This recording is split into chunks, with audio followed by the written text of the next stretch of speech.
She was the most famous woman on earth. From fairy tale bride to estranged royal wife and divorced mother, Diana captivated hearts and headlines.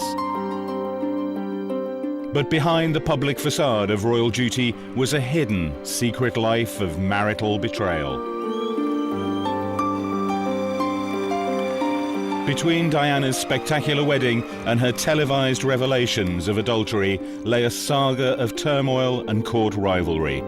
At the centre of it all was one woman, Camilla Parker Bowles. Charles found his young wife very different from the worldly women he had known before her. Actress Susan George was one. Zoe Sallis was another. There was Lady Tryon, wife of a close friend. She also claimed an affair with Charles. Divorcee Jane Ward was a girl he could date, but not marry. Diana seemed perfect, but proved vengeful, capable of performing her royal duties while plotting to undermine her husband. The aristocratic Diana had grown into a beguiling teenager by her engagement in 1981.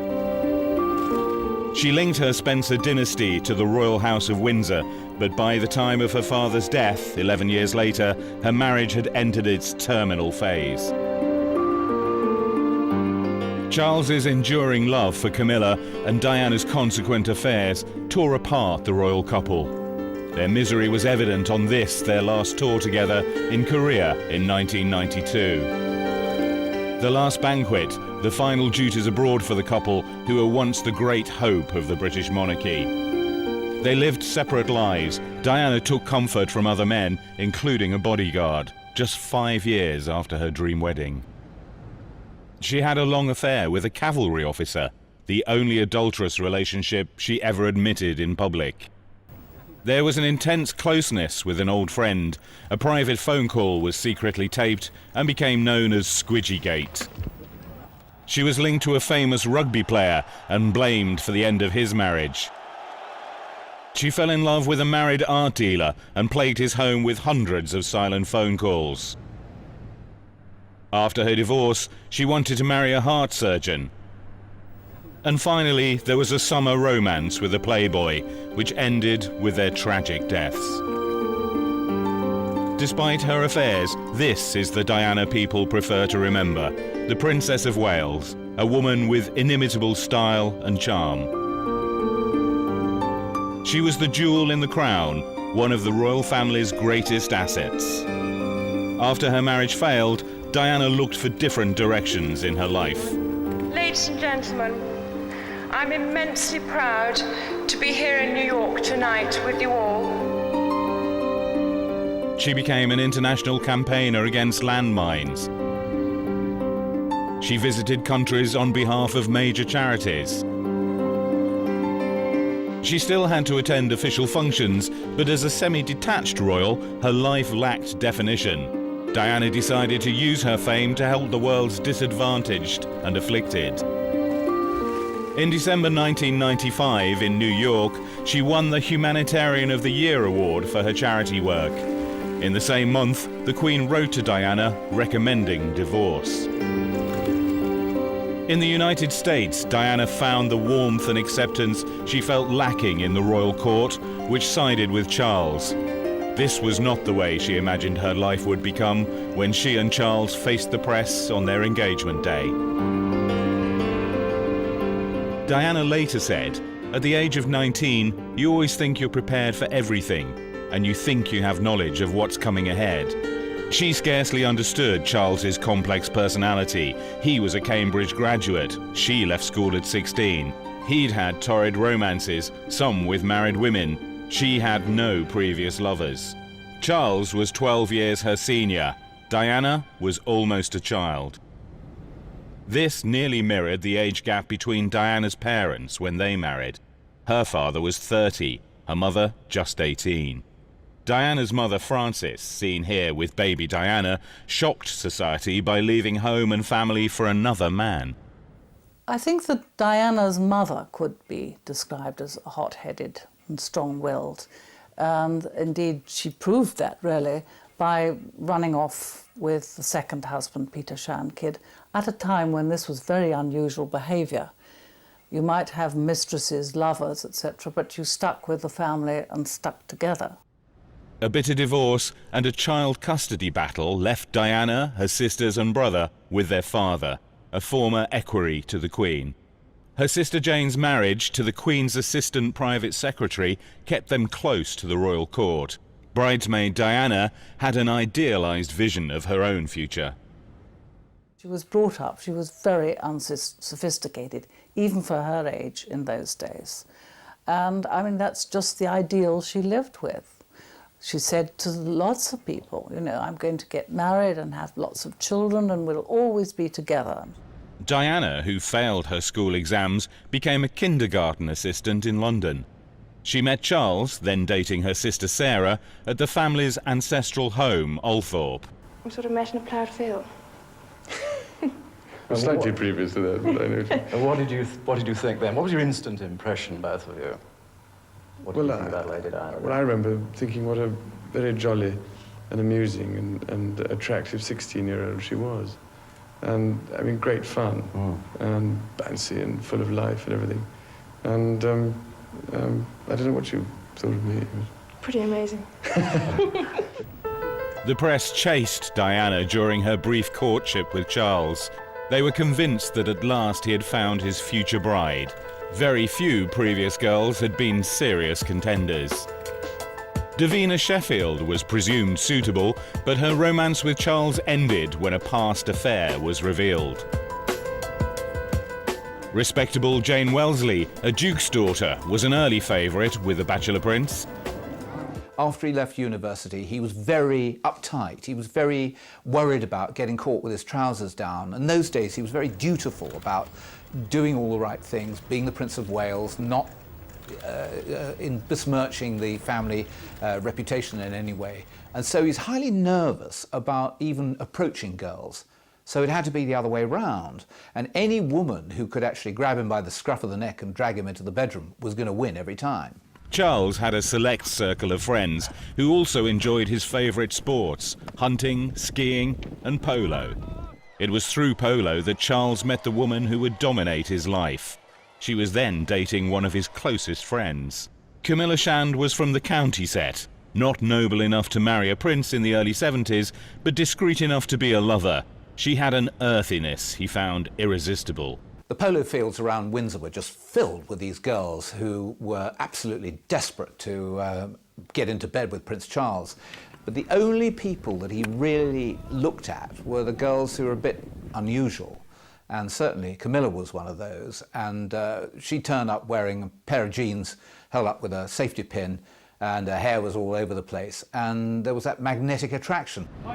But duty intervened, and Charles's naval career beckoned. After a brief and heady affair, he left Camilla for the high seas. With Charles gone, she resumed her long-time romance with Army officer Andrew Parker Bowles, marrying him in 1973. He was a very attractive man, regarded in high society as a good catch. Andrew Parker Bowles was supposed to be the best lay in London, and she had been trying to grab him for years and years. In fact, by the time that Prince Charles bumped into Camilla, she'd been going out on and off with Andrew Parker Bowles for 6 years. She was 6 years of a 7-year campaign into trying to get Andrew Parker Bowles up the aisle. She knew she could never marry Prince Charles because she wasn't a virgin, she was not sufficiently aristocratic enough, and she knew jolly well that the courtiers who were looking for a wife for Prince Charles wanted somebody whose face could go on a postage stamp, and hers was no photographic portrait. Knowing Charles had to marry, Camilla championed the innocent Diana, hoping she wouldn't threaten their relationship. The engagement interview shows the difference in Charles and Diana's feelings. And I'm amazed that she's been brave enough to take me on. And I suppose in love. Of course. Whatever in love means. Charles loved 2 women. Diana was besotted with him alone. The Royal Roadshow began while they were engaged. Although nervous, Diana soon established an easy rapport, especially with children. Her first mistake was a choice of dress. She wore a strapless, low-cut gown to accompany Charles to a music recital at the Goldsmiths Hall, London. The dress was considered too daring and the wrong colour. She said later, "I hadn't appreciated that I was now seen as royalty. Black, to me, was the smartest colour you could possibly have at the age of 19. It was a real grown-up dress." Camera angles made the dress too revealing. It was fit for a film star, but not a future queen. She should have been given advice beforehand, because actually it's a well-known royal principle that you do not wear black except in mourning. So that's the one she shouldn't have done. And number two, of course, the frock was a disaster when you think that the photographers are all going to be peering down her décolletage. And that was something that was picked at the last moment, I think. Princess Grace of Monaco was a guest of honour. She jokingly warned the nervous Diana, "Don't worry, dear, it'll get a lot worse." Diana would receive little help from her husband's family. Princess Margaret liked her very much and did help her and did show her things like, you know, where to put your handbag, how to get out, that sort of practical thing. But on the whole, she was just expected to get on with it. The months before the royal wedding were fraught with tension. Diana grew jealous of Camilla and uncertain about her own role as the Princess of Wales. This was one of Diana's problems, that nobody rushed forward to help her. Nobody seemed to have really thought out a role for her beyond walking up the aisle at St Paul's Cathedral. The Spencers were a proud and noble dynasty, more English and aristocratic than the Germanic House of Windsor.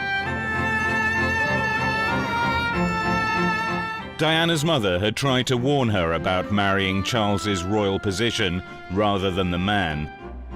You could say that her family was certainly more English or British than the Windsors. And I think, in a way, the family would have looked at themselves as more aristocratic. And possibly, I think this has been down the ages, aristocratic view of the Windsors, that they're rather middle class. Diana said of her wedding, "I had such hopes in my heart." But just days beforehand, she'd almost called it off because of her fears over Camilla. And walking down the aisle of St Paul's Cathedral, Diana had spotted her rival among the congregation. Camilla would become the third person in the marriage. Swept along by the occasion, Diana hoped that Camilla belonged to the past, but as the royal couple left for their honeymoon, there was another reminder of Charles's mistress. Leading the official escort group was Camilla's husband, cavalry officer Andrew Parker Bowles. A longtime friend of Charles's sister, Princess Anne, he remained part of the gilded circle at the royal court. Years later, people would joke that Andrew laid down his wife for his country by ignoring her affair with Charles. She knew that the best she could be was Prince Charles's mistress, but she was determined, once she got Charles into bed, that she would remain Prince Charles's mistress. She saw that she could do that and have Andrew at the same time, get married to Andrew, have Andrew's children, and still be the Prince of Wales's #1 mistress. On honeymoon aboard the royal yacht Britannia, Diana discovered the hold Camilla had over her bridegroom. Charles had kept photographs of Camilla and a gift of cufflinks engraved with their initials. The newlyweds left Britannia and went to Scotland. Diana's hopes were dashed and she no longer trusted her husband. Diana was deeply suspicious about Charles and Camilla. She couldn't always tell when they were together, but she could sense it. She had extrasensory perception. She was a remarkable woman in that way. And I don't believe that she knew that the night before the royal wedding that Charles and Camilla were together in bed in Buckingham Palace after the ball. But she could sense it. She knew that they were still talking. The evidence was there that Camilla knew what Diana's movements were. And she, I think, could only live in the hope that once she actually got her husband away on honeymoon, that everything would change. She really believed that somehow the act of love, going to bed together, would somehow change Charles and allow him to forget about Camilla and concentrate only on his wife. Posing for the press at the Queen's estate, Balmoral, they successfully hid the truth. Diana had already succumbed to an eating disorder, bulimia, which she blamed on the spectre of Camilla. Diana and Charles were already finding it difficult to relate to each other. Most of all, she could not compete with the older and more experienced Camilla. I think that it was very hard for her. I don't think that sexual things were her main attraction. I'm not sure that she was very, very sexy, really. As often very beautiful women are, they are not terrific on the sexual front. And I think that that's the strength of Camilla. That's the sort of aura she has, a sort of sexual power. And so from that point of view, Diana didn't stand much of a chance. The births of William and Harry did not create the happy family unit Diana had craved. When they holidayed with the Spanish royal family in Mallorca in 1986, Diana was secretly ill with bulimia. Charles left early and returned to Camilla. Diana wanted a little girl to complete her family, but after Harry's birth, the marriage was effectively over. I think she terribly wanted a daughter. And there was no way it was going to happen. I don't mean instead of Harry, but she wanted a daughter after the sons. And it was so bad by then it wasn't going to happen. For a while, there was an uneasy truce. Charles kept Camilla and Diana hid her affairs while putting on a show of support for her husband. In 1990, Charles broke his arm while playing polo. The arm did not heal and had to be reset. Playing the role of caring wife, Diana collected him from hospital. They left together, but out of sight they went their separate ways. Well, of course, this sort of thing dates of when relationships happen. It's very difficult. You're not behind the curtains, you're not under the bed. I think that by the time Prince Harry was born, it was very difficult already. The coolness between the couple was noticed. The press counted their time apart. Faced with a barrage of speculation, Charles and Diana were forced to appear together in public. Diana was suspected of leaking stories to the media. I think she really started her manipulative behaviour when she found her marriage going wrong. And she felt that she had no voice, and she was determined to get a voice. And the only way she could really get back on the Charles and Camilla situation was to promote herself, which she was very good at. In the early years, the couple worked well together. Diana said, "We were a good team." Her radiant beauty captivated people around the world, such as here in Australia. At first, Charles was proud of her, and there are telling glimpses of his affection. But the diffident prince became jealous of his superstar wife. Diana learned that the cameras picked up every nuance of her style and expression. Using that knowledge, she signalled her displeasure with Charles in a skillfully timed missed kiss. I think Diana became the wife from hell. I think, in fact, when they got married, they really loved each other, and he said that quite often. You know, there was a time when we were very much in love, and that, although brief, that was so. Camilla came back into Charles's life in the mid-80s, when he claimed his marriage had irretrievably broken down. Their secret affair bolstered his fragile ego. Her role as his lover and confidant was known only to trusted friends. The great thing about Camilla was that nobody really knew anything about her. The people who were immediately around Charles knew that he'd been seeing Camilla, both when she was a single woman and also when she was a married woman. The thing was that the press had no idea that for all those years he was having an adulterous relationship with a woman he was in love with. Diana changed all that. There were carefully placed stories in the press portraying her rival in a bad light. The media was soon on the trail. Camilla was hounded by the press. On one occasion, Charles was forced to make a quick exit from her home in the back of a car, hiding under a blanket, with photographers in pursuit. The relationship was forced out into the open when a tape of a phone call between Charles and Camilla was made public. Known as Camillagate, it was published in January 1993, a month after Charles and Diana's official separation. It justified all Diana's suspicions. In often embarrassing terms, it revealed the depth of the lovers' intimacy. Yeah, I think you're feeling all well now.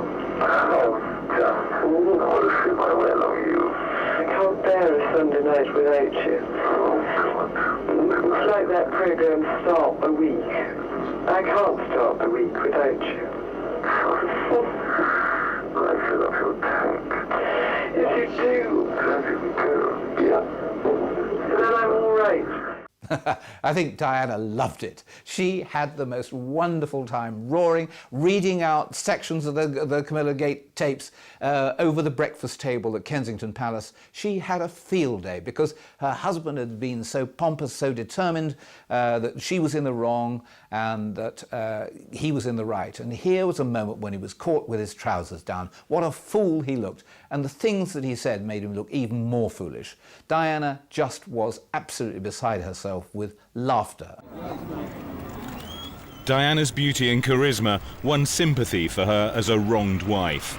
Even Charles's father, Prince Philip, wrote to her saying, "I cannot imagine anyone in their right mind leaving you for Camilla." Happy to see Camilla pilloried, Diana had secrets of her own. While superficially supporting the Queen and the royal family, Diana had indulged in a series of ill-judged affairs. The first was in 1986 with her married bodyguard, Barry Manicky. As her marriage collapsed, she sought comfort from the man whose job kept him at her side. He was dismissed for over-familiarity. She told some people they were lovers, but she denied the affair to others. I spoke to Diana about it, and I believed her when she said, "Ken, everyone thought that I was having this affair with Manicky. I wasn't. I enjoyed a good relationship with him." Crucially, what happened here, Manicky probably did overstep the red carpet line that in real sense should debar, you know, the below stairs peasants from rising above their station. I think he actually sort of got himself into the drawing room occasionally and was seen by the envious butler, you know, the dresser, the chambermaid and whoever else. And they put the knives out and said, "Hang on, this guy's getting a bit too close." For a while, the royal marriage survived at its official level. Charles and Diana continued to represent Queen and country abroad, such as here in Japan in 1989. It's hard to imagine a more beautiful and stylish ambassador. And even harder to contemplate that Diana was also enjoying a passionate affair at home with cavalry officer James Hewitt. Later, from the proceeds of a book on Diana, Hewitt bought a manor house. But it was at his family home in Devon that Diana shared a normal domestic routine, witnessed by her bodyguard Ken Wharf. I never lost sight of the person I was protecting. There comes a point in the day when you have to go to bed. At some point, when the sun comes up, you get up and you eat and you begin the next day. There's nothing odd about that. For Diana, the private life she shared with Hewitt probably saved her from a total breakdown. It did sort of draw her back from the brink. She was very, very unhappy, very depressed. And I think that Hewitt gave her a lot of confidence. He's sort of calm, steady, normal sort of young man. And he was very good at caring for her, looking after her, loving her. And I think at that particular point it was important for her psychologically. Diana confessed her affair with raffish Hewitt in an interview with the programme Panorama. Did your relationship go beyond a close friendship? Yes, it did. Yes. Were you unfaithful? Yes, I adored him. Yes, I was in love with him. She ditched him, I think because she thought that they were going to be found out. She ditched him twice. The first time it was because he was ordered to Germany and she wanted to fix it so he didn't go. And he, as a regular soldier, refused to have this and said, no, I'm going. So she considered that that was a betrayal. She cut him off the second time after the Gulf War because stories were appearing in the newspapers about her relationship with him. And she realised this was extremely dangerous. To have Diana, Princess of Wales, as his conquest was a tremendous feather in his cap. He used to absolutely sicken me. I'm only good at two things, riding horses and riding women. But I have to admit, I think it's most likely an accurate answer. He was a complete rat-fink, but he sort of comforted her when she was at her very lowest. With the death of her father in March 1992, Diana lost a vital prop in her life. Charles felt obliged to play the caring husband for the sake of his public image, but the growing distance between them was becoming evident. I think from what one can gather, Prince Charles was really rather relieved when she took up with James Hewitt, so he could get on with his life with Camilla, and that she was taken care of, happy. That was fine by him. I mean, he no longer loved her in that sense. You know, basically, I suppose she was rather an encumbrance in his life, and so if she was occupied and happy, well, the better. The end of the Hewitt affair tipped the balance. Diana sought vengeance on her husband by cooperating with a sensational biography. She pretended to have no connection with it and continued her duties on this hospice visit. In all that you do, you reflect so very sincerely the philosophy of tender, loving care, which is and always will be the hallmark of this hospice. The Morton books shattered the fairy tale of Charles and Diana. She had let daylight in on the magic of monarchy, and nothing would ever be the same. It was a mistake she was already regretting. Her adoring public sympathised with her, the establishment with Charles. Soon her life came under prurient scrutiny when a tape of a call made to James Gilby, an old friend, was mysteriously released to the media. The tape, known as Diana Gate or Squidgy Gate, a reference to Gilby's nickname for her, laid bare her feelings. Diana believed it was released to harm her in a serious manner. It's just so difficult, so complicated. It makes my life real torture, I've decided. Behind the ceremony of royal life lay deep personal unhappiness. So that was it. I was very proud last and he started sobbing.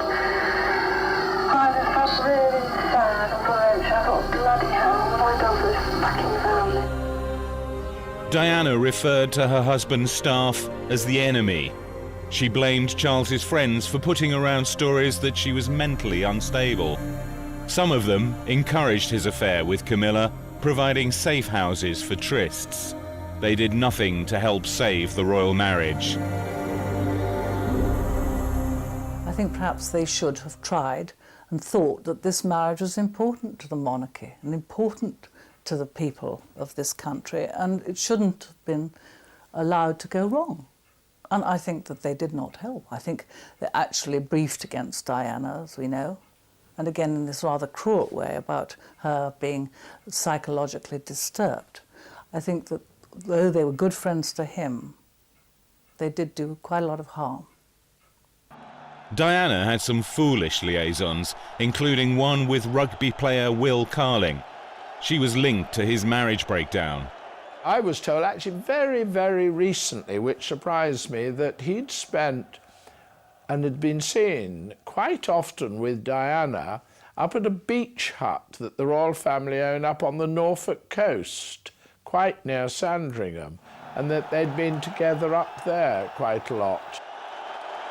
To have your wife sleeping with the captain of the England rugby team is just too disgusting for words, if you are Prince Charles. The awful thing about him was he could not see that what is sauce for the goose is sauce for the gander, that if he is allowed to have extramarital sex, so is she. As her marriage fell apart, Diana sent out subtle gestures to win sympathy. Famously, she used the Taj Mahal for a posed statement of her solitude, but her own search for love tarnished her reputation. Diana fell in love with handsome art dealer Oliver Hoare. After he decided to stay with his wife and children, she made hundreds of silent phone calls to their home. He had an immensely rich wife who completely controlled everything that Oliver Hoare could do in life with the amount of money. Oliver Hoare was also a friend of Charles and Camilla, part of their trusted circle. In 1994, Charles cooperated with his biographer Jonathan Dimbleby in a television programme in which he admitted adultery with Camilla. On the night the programme was shown, Diana upstaged him by wearing this stunning dress. The War of the Waleses continued. Diana dated men in pursuit of love and also to provoke Charles, but she genuinely wanted to marry Pakistan-born doctor Hasnat Khan. Diana adored very clever people, and Hasnat Natty, as she called him, Khan, was a person who was a brilliant heart surgeon. She would go down to the Brompton Hospital and watch him working, would meet him at night. But as a wife for Natty Khan, absolutely not. And I think the fact that he sort of kept her at a distance, I think it absolutely infuriated her. She could not believe that somebody could be so cool towards her, and it made her more and more keen. What she really wanted was companionship, adulation, to be seen on the arm of somebody who would irritate her husband. And this really was at the root of much of her actions. She was determined to pull her husband by the tail, and so she did. But I think that the choice of men says nothing about Diana apart from the fact that they were available. None of them, I would say, would have been an ideal consort for her for the rest of her life. I think that she was so unhappy and she was searching for a solution all the time. And I think an awful lot of people do that. I certainly have been to a fortune teller at an unhappy period of my life. And I think that's what she was doing, looking for an answer, looking for a way out, looking for a solution, and anything that made her feel better and kept her going, really. Charles and Camilla took holidays abroad, such as this one in Turkey in 1989. Photographs of the couple proved that Diana was not inventing their affair. At a private party that summer, she challenged Camilla over her relationship with Charles, but nothing changed. There were trips to Florence. Charles and Camilla visited this house, given to her great-grandmother Alice Keppel by King Edward VII. There, Camilla shared Charles's passion for painting. But Camilla had a rival. Lady Tryon was also close to Charles. He called her Kanga, a name she chose for her London boutique. She died soon after Diana. I think Charles always needed a sounding board. He needed to talk to people who he could trust but weren't part of the royal entourage. And so therefore, I think that with those girls that he remained friendly with, I think particularly of Lady Tryon, that he would be able to go to her and say, look, I've got a problem and, can you help me? Or, he would be able to ask advice, and whether he listened to advice, I think we know that he doesn't listen to advice, but at least he would be able to ask it. Perfect. Although she made mistakes, Diana sought out opinions and ideas from those around her, not only from her private secretary, but from ordinary staff like Ken Wharf, her police bodyguard, seen here with her relaxing at the British Embassy during a solo tour of Egypt. She even said to him, "If anything happens to me, you'll let people know what I was really like, won't you?" Diana was always asking a lot of people for advice. I mean, to her credit, she sort of never soldiered on, based solely on what she thought that she should do. I mean, for my part, it was almost constantly she'd say, well, what do you think of this, Ken? I mean, I've got to do this, what do you think? Always actually bouncing ideas off. And she was prepared to listen to those answers. And I think that was the same of private secretaries. It was the same of anybody. And she bounced these ideas off regularly to the chef even, to her dresser or to the chauffeur. I mean, she was quite happy to share the fun and try and air the knowledge of everybody. And it worked. Bodyguard Ken Wharf accompanied Diana, then officially separated from Charles, on a visit to Nepal on behalf of the Red Cross and the Leprosy Mission in 1993. She was a tremendous asset because she had this amazing ability to speak to people across a huge social and political spectrum. And that wasn't something that she was taught because nobody actually told her anything. Diana picked all this up herself.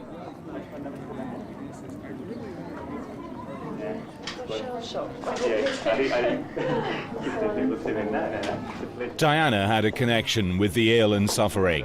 No other royal had this special gift. In touching leprosy patients, Diana lifted taboos, just as she had done earlier with AIDS sufferers. This was one of her greatest achievements. He just keeps going. So that's his hand for 9 months. He's just had his hand as well. He's just started existing last month. No, this hand's all right. That hand's been operated on. Already done that? Yeah, so Where have you been? I think Diana felt a sense of destiny in her that that's what her role was. She had this grandmother, Cynthia Spencer, who was very like Diana in that way. She's wonderful at charities, very much loved. And I think that Diana realised she had a gift for this from a very early age. Diana's magic was not enough to keep her in the royal family. As heir to the throne, Charles was the one who mattered. On their tour of South Korea in November 1992, their expressions and body language revealed the strain between them. The couple were nicknamed the Glums. The announcement of their separation was weeks away. It is announced from Buckingham Palace that, with regret, the Prince and Princess of Wales have decided to separate. Diana briefly appeared at Sandringham for Christmas, but her life as a semi-detached royal soon proved untenable. She tried to scale down her public life. Over the next few months, I will be seeking a more suitable way of combining a meaningful public role with, hopefully, a more private life. Press intrusion had forced her decision. Sadly, many charities lost their patron, but Diana soon returned to the public arena. She also sought a life as a private citizen. The paparazzi made her visits to the gym one of their main targets. After she dismissed her police bodyguards, there were no restraints on photographers' behaviour. She was trailed while visiting her therapist, Susie Orbach.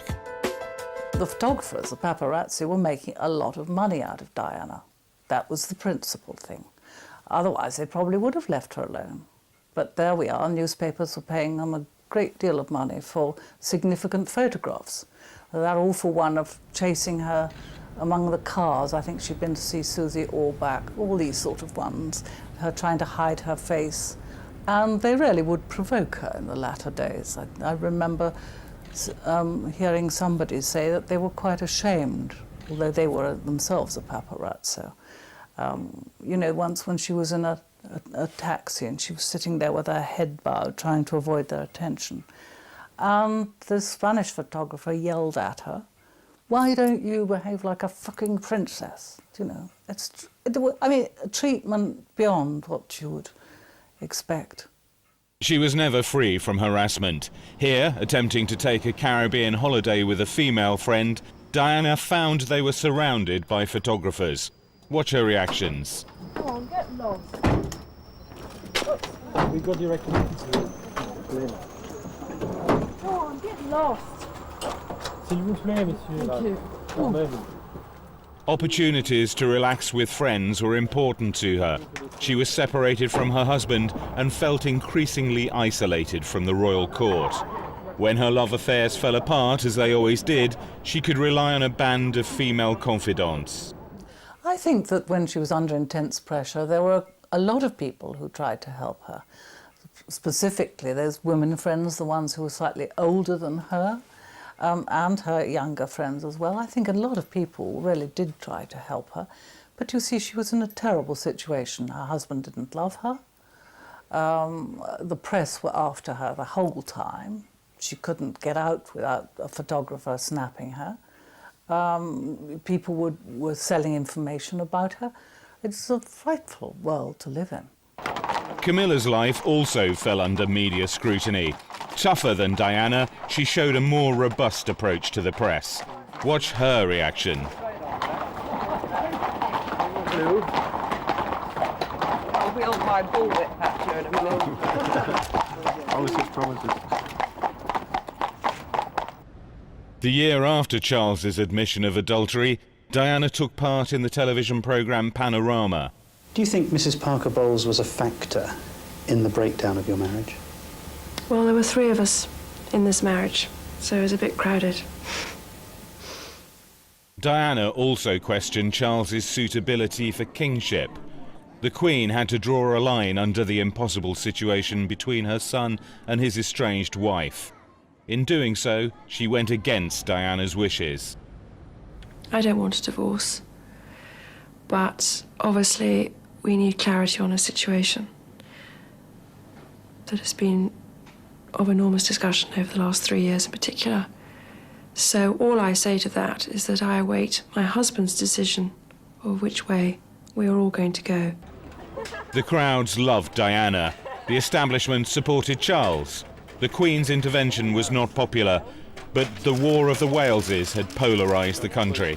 I think the Queen was quite right to insist on a divorce because the situation had become so appalling in terms of public relations for the monarchy and privately for the children that really only a break could help. I think it was the only answer by then. With the divorce, Diana lost the title Her Royal Highness, along with many of the privileges of royalty. Without the palace's smooth machinery to make arrangements, she had to rely on her friends. A financial settlement of £17 million did not fully compensate for the loss of her royal status. I think that the Queen, in that sort of traditional way of hers, thought that after the divorce, Diana was no longer a member of the royal family. She shouldn't have the title HRH, which absolutely signifies being a member of the royal family.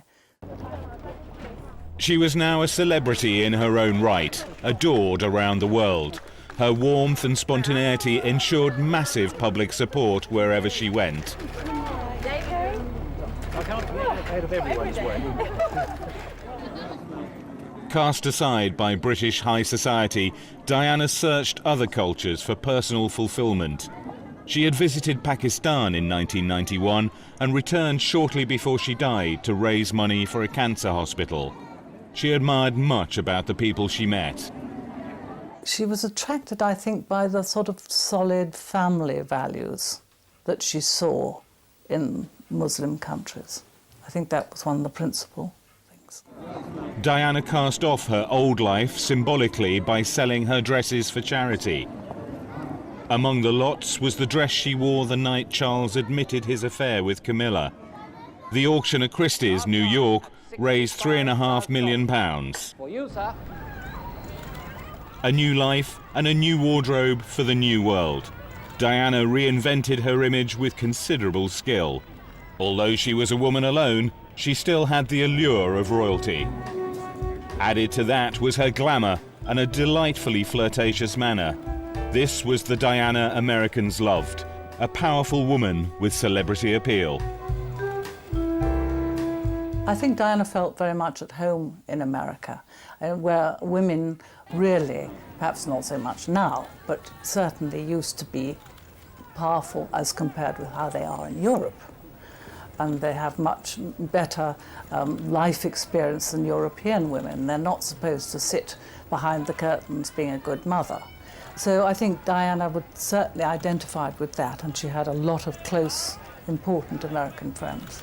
Ladies and gentlemen, I'm immensely proud to be here in New York tonight with you all.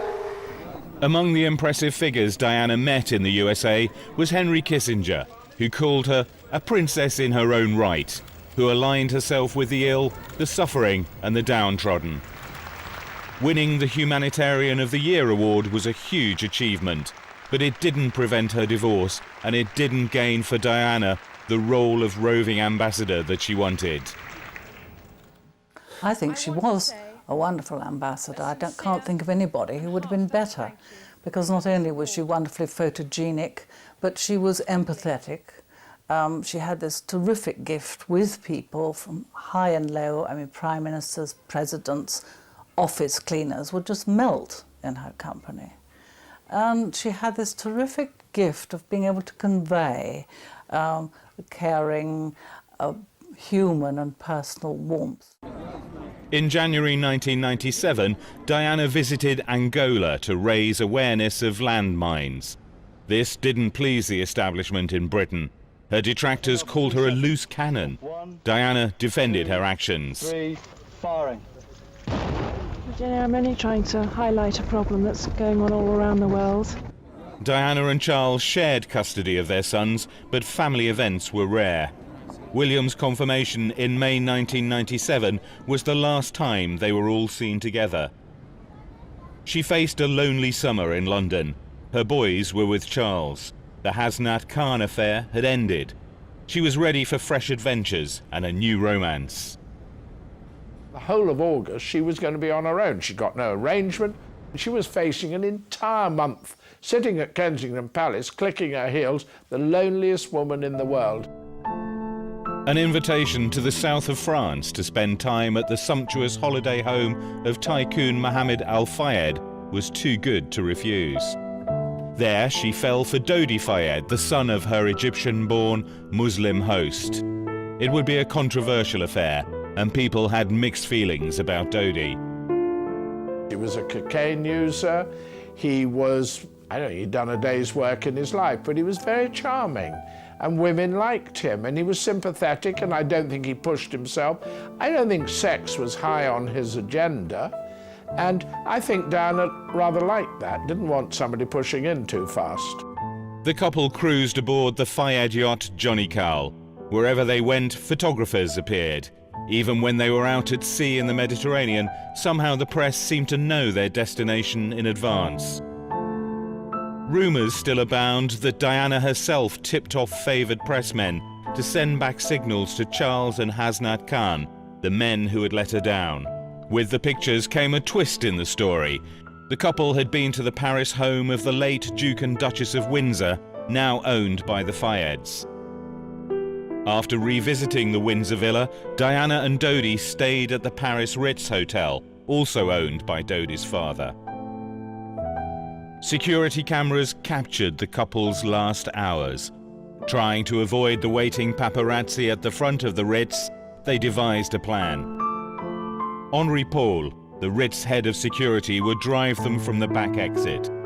Driven at high speed, their car crashed in a tunnel.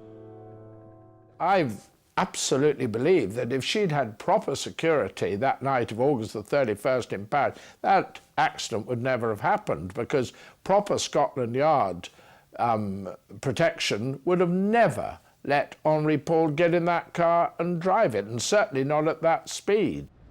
Dodi and Henri Paul were killed outright. Diana died in hospital from her injuries. A royal plane brought back Diana's body to a unique funeral for a unique person. A royal flag draped her coffin. In the procession were William and Harry, Charles, Philip, and Diana's brother, Earl Spencer, who paid tribute to his sister in a rousing speech. It is a point to remember that of all the ironies about Diana, perhaps the greatest was this. A girl given the name of the ancient goddess of hunting was, in the end, the most hunted person of the modern age.